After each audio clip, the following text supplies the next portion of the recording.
Moon Knight Midnight Mission is about Moon Knight trying to turn over a new leaf and targeting those who hunt people in the night. Throughout this graphic novel, he is seen taking on vampires, werewolves, and some sociopaths as well. It's quite refreshing to have a Moon Knight who hasn't got a split personality, because originally when he was created he didn't have a split personality, so it's nice for them to actually go back and actually focus on him being a character and trying to develop him a bit more. The way they use Mr. Knight and Moon Knight as well, it doesn't feel like it's kind of convoluted or too confusing, because he uses the Mr. Knight persona to host people who are dealing with supernatural entities, talking to them, and basically he puts on the Moon Knight costume to then go beat the living snot out of them and deal with the problem.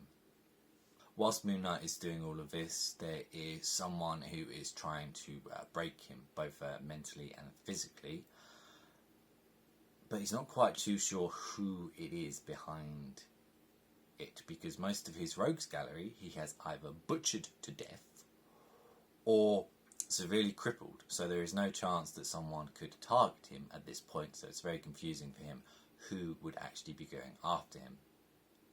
Partway through the journey he's also joined by Tigra, who helps him save a few people.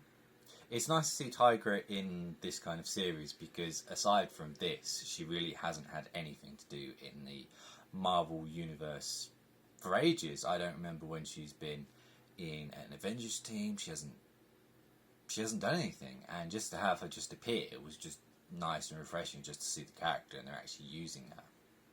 There is also kind of an anti-Moon Knight going around. He is introduced quite early on in this, and we don't quite know much about him as of yet, but he doesn't like the way Moon Knight handles things, and he thinks he's getting a bit too soft in the way he's dealing with people, because he's building this kind of congregation of people who have been targeted, and of course among that are ex-convicts and stuff like that, and he's taken them under his wing and his protection, and of course the anti-Moon Knight sees that as weakness and he just wants to kill them all, as the old Moon Knight would have.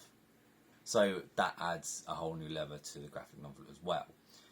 So all these things going on kind of simultaneously, you'd think it'd get a bit messy and a bit disjointed, but it never has that at all. It's a breath of fresh air for a Moon Knight fan, and I personally think it's a great jumping on point if you do want to start reading the Moon Knight comics. Being that it is the latest series out, it probably is the best one to start with. You can pick up Volume 1 now, and I believe the Volume 2 of this series will be out next month or the month after.